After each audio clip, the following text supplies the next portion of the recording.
I recently hit 175,000 followers over on TikTok, and I just had my very first TikTok scandal. Let's talk about it. Now, before we dive in, I'm KJ Miller. I'm a founder, a lecturer, and a content creator. I love talking about all things business and pop culture. If you love that, be sure to subscribe. Now, let's get into it. So, as I said at the top, I recently crossed 175,000 followers over on TikTok.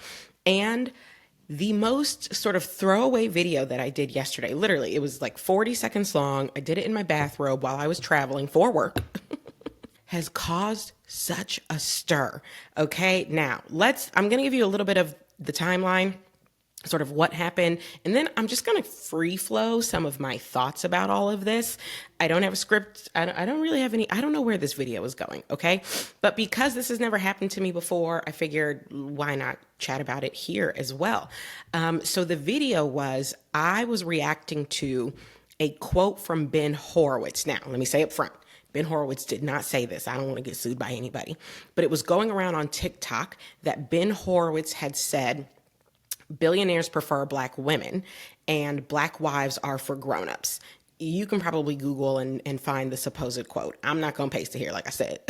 First, I saw the quote kind of going around. Then I saw a woman who had stitched a man who was upset about the quote.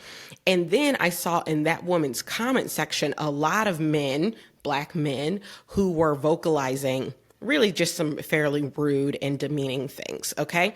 So my 40-second video, I pulled out my phone and just said, apparently Ben Horowitz said this. And I would like to say in my defense, I did say apparently. Because I hadn't fact checked it, because I wasn't really talking about Ben. I was talking about the Black men who were upset about Ben's quote. But I said, apparently Ben Horowitz said that billionaires prefer Black women and some Black men are upset. That was what I said at first. Then I followed it up by saying, but you know what's funny? When Black men who do not prefer Black women have been called out for it, they always say, oh, it's just a preference. So it seems like it's okay to have a preference. You just don't want us to be the preference. That was the gist of the video. I will link it here, but I can't promise it won't get taken down because, again, Ben Horowitz is out here sending a cease and desist letter to the original girl who posted it. So if he sends one to me, I will cease and I will desist, okay? Because I'm not trying to get sued by a billionaire. That was my original video. To me, I barely thought about it. Like, really and truly, I was responding because of what I saw, which was Black men acting a little wild over this supposed quote. And also just remembering all the times I personally have heard with my own 2 ears, Black men who don't like dating Black women say, oh, it's just a preference. It's just a preference. I'm not being racist. I'm not being colorist. I'm not being this, that, and the third. It's just a preference. And by the way, I've heard other men say this too about other types of women. I've heard people, I've heard men say, I just prefer Asian women. I just prefer Latina women. I just prefer light-skinned women. Okay. You have a preference. And so the point I was making was either it's okay to have a preference or it's not. But it can't be okay for y'all and not be okay when we're the preference, right? That's the point I was making. And again, kind of throwaway. Well, then it turns out Ben didn't actually say this. Okay. And look, I'll take the L on not fact checking. But again, it didn't really seem like something I needed to fact check because I wasn't talking about Ben. I was talking about the Black men who were upset about Ben, but whatever. I'll take that L. I didn't fact check. Comes out, Ben didn't say that, okay? He did not say that. And so then I start getting a lot more comments. I had already gotten a number of rude comments from Black men by this point because the video had, I don't know, call it like 150,000 views or something by the end of the night. And, but then it comes out, he didn't say it. So now I'm being flooded. I'm being flooded in my comment section. I'm being tagged in other people's videos where they're sort of debunking the quote. It's all coming in hot. And I'm sort of looking at it like, it doesn't really change anything I said. I stand by what I said. There are a lot of Black men who seem upset about this quote. And that's interesting given that when they have a preference, no one seems to have any smoke for that, right? And I stand by that. So I didn't really think it changed all that much about what I said about the video. So at first I was like, I don't even know if I'm honestly going to respond or anything. But I mean, the tags kept coming. So I did respond. And I'll link that video too. And I might paste it here as well, like just include the clip. But what I said in my response video, first of all, it was not an apology. I don't know who I have to apologize to. Maybe Ben. Sorry, Ben. You'll be all right. You'll be all right, Ben. But if I only want an apology, it's Ben Horowitz. So okay, I'll apologize to you. But it was not an apology video because I didn't think that I said anything that warranted an apology. Really and truly, everything I said, I meant. I still mean it. I love black men. I particularly love black men who love black women. But there are a lot of black men who don't. And there are a lot of black men who are very vocal about not choosing black women. And I was talking to them. And I stand by what I said to them. And I would say it again. I mean, I essentially am saying it again. So anyway, that's what happened. Now, just to talk about, I guess, the scandal of it all, I don't know yet how it's all going to land because I literally just posted the follow-up video.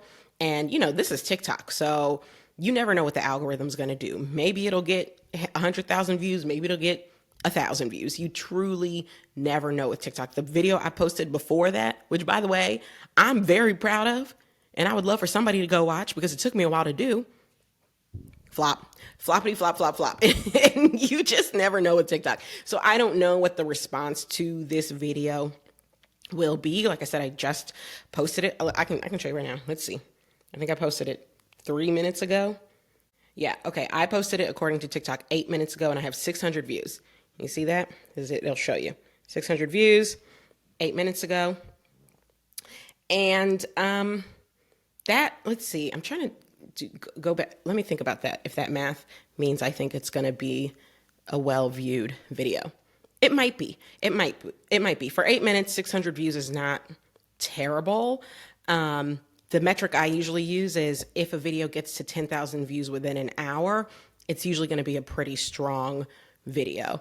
And within 8 minutes, 600 views, that's not bad. So I don't think this is going to be like a viral video. It's not giving that to me right now, but I think it might get some traction. Anyway, but you never know with TikTok. So I don't know what the response is going to be, but I kind of just wanted to reflect on going through what I'm deeming a scandal. Obviously, there are scandals that are much more scandalous. I don't think this one is topping anyone's list, but it's really kind of my first time having something that I've said have like just such an immediate negative reaction. The only real thing I would compare it to is some of our clips from our podcast have gotten negative reactions, but not like this. First of all, not from men. 98% of my audience on TikTok is women. Same for my podcast, probably same for my YouTube. So I'm not used to scores of angry men mobbing the comment section. And even the angriest folks on our videos of our podcast, I feel like have not had the same level of vitriol for the most part, other than our video, our episode on Kate Middleton and Meghan Markle. Now, the girls really got mad. The YouTube royalists, now they were mad. So I did have that brush up, but that was on YouTube. This is really the first time on TikTok and for just like my straight up content, not podcast content. So I kind of wanted to reflect on it. And I guess how I'm feeling right now is I'm pretty happy that if it were going to happen, like if it was going to happen that I was going to make people mad, I'm happy that it is about something I still stand behind. I still stand behind what I said. I love black men. I'm married to a black man, but there are a lot of black men who are very vocal about not choosing black women, are very vocal about denigrating black women. And I don't mess with those black men. And so I wanted to make it clear in that video, if y'all want to continue to not choose us, you can't be mad when someone else does. And I still believe that. I still stand by it.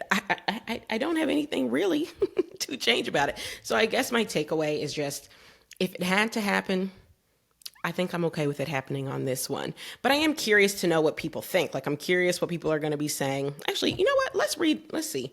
I think I had a couple comments. Okay, one comment just says, yikes. It's from someone called @Mant. That's the first comment. All right. And then the next comment says, KJ, you don't need to address anything. We do need to get you to a Swift concert. If I get off wait lists again, I'll give you my code. Oh, that's nice. And then this person has a lot of replies. Someone saying she most definitely needs a vacation to a Swiftie concert overseas. And then they're going back and forth about that. Well, that is very kind. You love to see it. And that's all there is so far. So the comment section has not blown up yet. We'll see how it continues to go. But yeah, I think I'm curious what people are going to say and how people are going to react. It is the internet, so obviously there are going to be some trolls and there are going to be some people who are very, very upset and have very rude things to say. But I don't know, maybe we'll even spark an intellectual debate. You know, just set the bar very high. We'll see. I'm curious, but I did just want to share that, like, this thing that just happened. It's the first time it's happened to me. And this is sort of where I am. I stand by what I said. I should have fact checked. Lesson learned. I'll fact check from now on. Apologies to Ben Horowitz. Please don't sue me. I will take it down if you send a cease and desist. And yeah, we keep moving. I guess this is the life you lead when you choose to be a content creator. So it was bound to happen at some point, I suppose. And I feel okay. This is a little bit of a disjointed video, certainly far less curated than most of my videos, but I thought I would just share what I'm thinking, what I'm feeling, what happened, and, you know, give you space to let me know what you think. So do you have feedback? Let me know what it is. I tend to be a pretty open book, and I'm always happy to chat. And if you like these sorts of videos where I just get on and tell you what is going on, drop a comment and let me know. And if you like content like this, I would love for you to subscribe. I'll see you next time.